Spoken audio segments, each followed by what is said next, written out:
Early history of Karnataka. Karnataka has had a colorful history with many dynasties and kings, scripting the socio-cultural life in the society during their time. Karnataka is geographically located on the southwestern part of South India, with abundant natural resources. Its Mangalore new port has enhanced its value in terms of international trade with rich foreign exchange, rich cultural traditions, and Puranic legends of historical importance. Prehistory. Karnataka has a great past. It is also blessed with innumerable inscriptions, memorial stones, and monuments of rich historical and cultural heritage.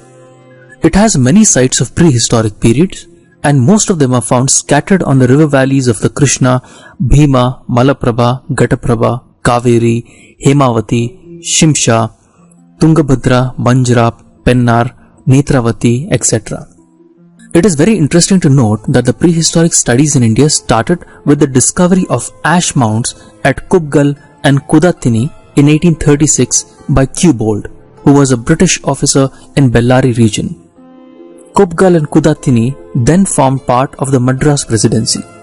The prehistoric culture of Karnataka, that is the hand axe culture, compares favorably with the one that existed in Africa and is quite distinct from the prehistoric culture of North India.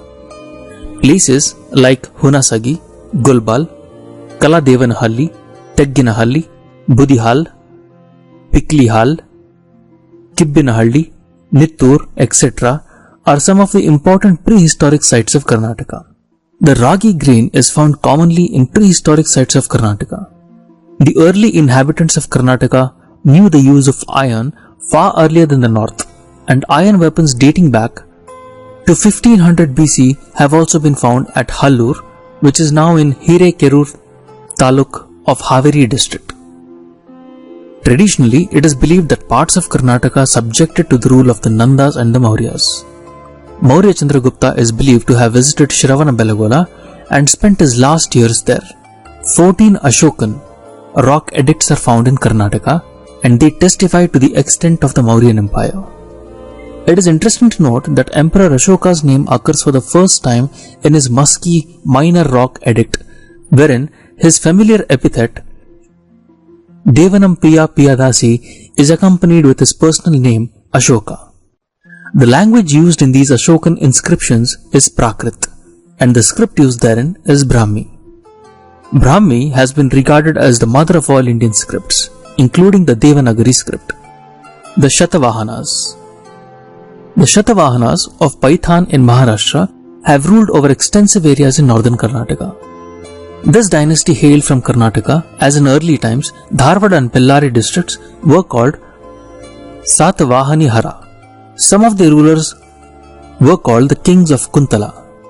At Sannati in Gulbarga district, Vadgaon, Madhavpur near Belgaum, Hampi in Bellary district, Brahmagiri in Chitradurga district, and several other places, remains of their period have been found. Banavasi in Uttar Karnataka, in Uttara Kannada, has an inscription of their queen, and at Vasana in Nargund Taluk, remains of a brick temple of a Shaiva order is noticed. Kanaganahalli near Sannati has the ruins of the Buddhist stupas of their times covered with sculptures on them. Among the findings at Sannati, images of Lord Buddha is significant. Moreover, the figures of 8 Satavahana rulers is also unearthed from this place. Later, Karnataka fell into the hands of the Pallavas of Kanchi. Their feudatories, the Chittu Satakarnis, ruling from Banavasi after the fall of the Shatavahanas, also seem to have accepted the overlordship of the Pallavas. Pallava domination was ended by two indigenous dynasties, namely the Kadambas of Banavasi and the Gangas of Talakad, who divided Karnataka between themselves. A bird's eye view. A bird's eye view of Karnataka's political history is presented here briefly. The Gangas and the Kadambas, ruling from 345 AD, the Chalukyas of Badami in Bagalkot district, overthrowing the Kadambas and subjugating the Gangas, the Alupas ruling in coastal regions as minor rulers for more than 1000 years, the Rashtrakutas of Malkhed from Gulbarga district, succeeding the Badami Chalukyas, and they in turn were overthrown by the Chalukyas of Kalyana, ruling from modern Basava Kalyana in Bidar district. The Gangas who continued in the southern parts later as allies of either Badami or Malkhed rulers till 1004 AD, paved way for the Chola rule when their territory, that is Gangavadi, was occupied by the Cholas. The Cholas, who dominated over southern Karnataka from about 1004 AD, were overthrown by Hoysala Vishnuvardhana in 1114 AD. During the Kalyana Chalukya rule came the Kalachuri interregnum. It witnessed Basava and his Virashaiva movement.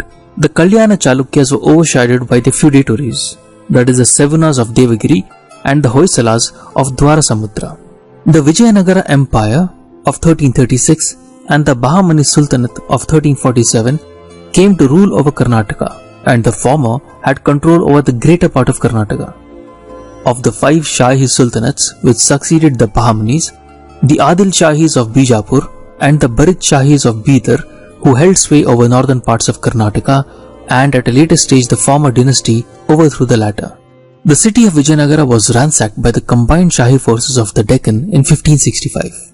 The Vijayanagar commander Venkatapati Raya and Tirumala Raya decided to shift the capital of the empire first to Penugonda in 1565 and later to Chandragiri, both in Andhra Pradesh, and subsequently to Vellore in Tamil Nadu, which was beyond the frontiers of Karnataka. It continued as its capital till 1646. Of the successors of the Vijayanagar Empire in Karnataka, among their numerous feudatories, the Mysore Wadiyars, Chitradurga Palegars, Magadi Palegars, and the Keladi Nayakas were the most important. The northern regions were under the control of the Adil Shahis of Bijapur till 1686, when they were overthrown by the Mughals. Hyder Ali, who usurped power from the Wadiyars of Mysore in 1761, captured both Keladi and Chitradurga kingdoms in 1763 and 1779 respectively, and extended his sway over Mangalore. Later, Karnataka came under British rule immediately after the overthrow of Tipu, who was Hyder's son, in 1799, and the Marathas in 1818, when the Peshwa was defeated by the British. After it became a single state in 1956, the whole state was renamed as Karnataka in 1973. Kadambas of Banavasi.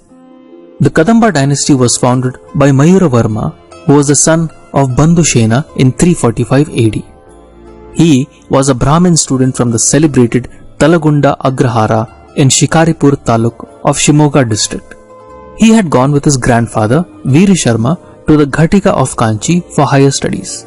Subjected to some kind of humiliation at the Pallava capital, Kanchi, Mayuravarma gave up his hereditary priestly vocation and took to the life of a warrior and revolted against the Pallavas. The Pallavas were forced to recognize him as a sovereign when he crowned himself at Banavasi in Uttara Kannada district. His Chandravalli inscription speaks about the construction or repair of a tank at Chandravalli by Mayuravarma near Chitradurga. One of his successors, Kakusta Varman, was such a powerful ruler that even the Vakatakas and the Guptas cultivated marital relationship with his family during his time. The earliest Kannada record found at Halmidi in Belur Taluk of Hassan district was issued by this dynasty. The Kadambas built fine temples and bastis, and the Kadamba Nagara style stepped shikharas is their contribution. They also created the first rock-cut shrines of Vedic tradition at Aravalam in the laterite hill range.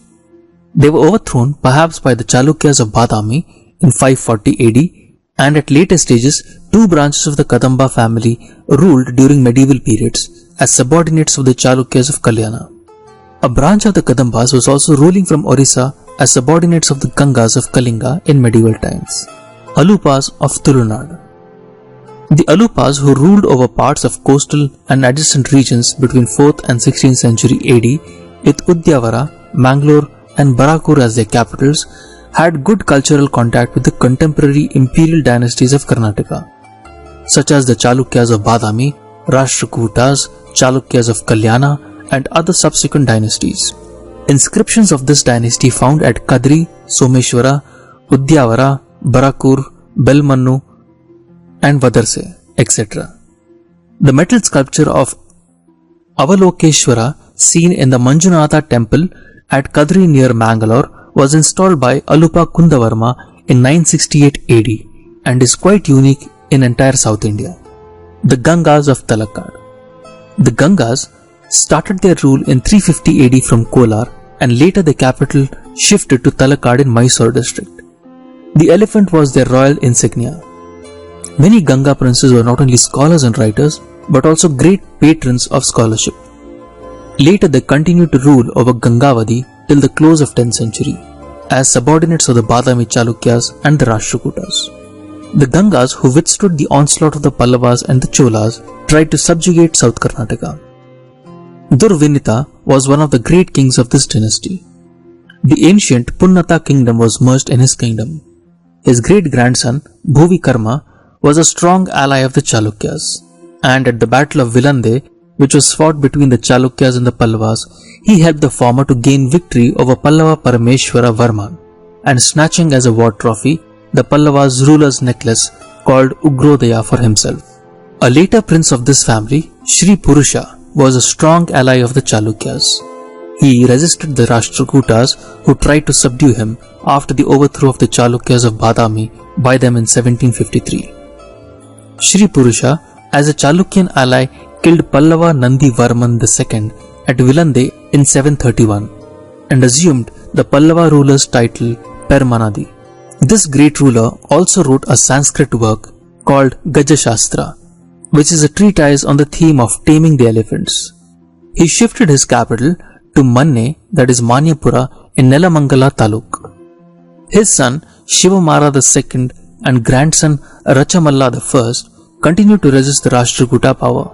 In the end, Rashtrakuta Amogavarsha Nrupatunga I sought reconciliation with the Gangas by marrying his daughters to the Ganga princes. At a later date, when the Cholas became strong, the Ganga king Butuga II allied himself with the Rashtrakutas against the Cholas and helped Rashtrakuta Krishna III to humiliate the Cholas by killing the Chola crown prince Rajaditya in the battle held at Takkolam. Finally, their territory came to be subdued by the Cholas in 1004 AD, and thus the Ganga rule ended.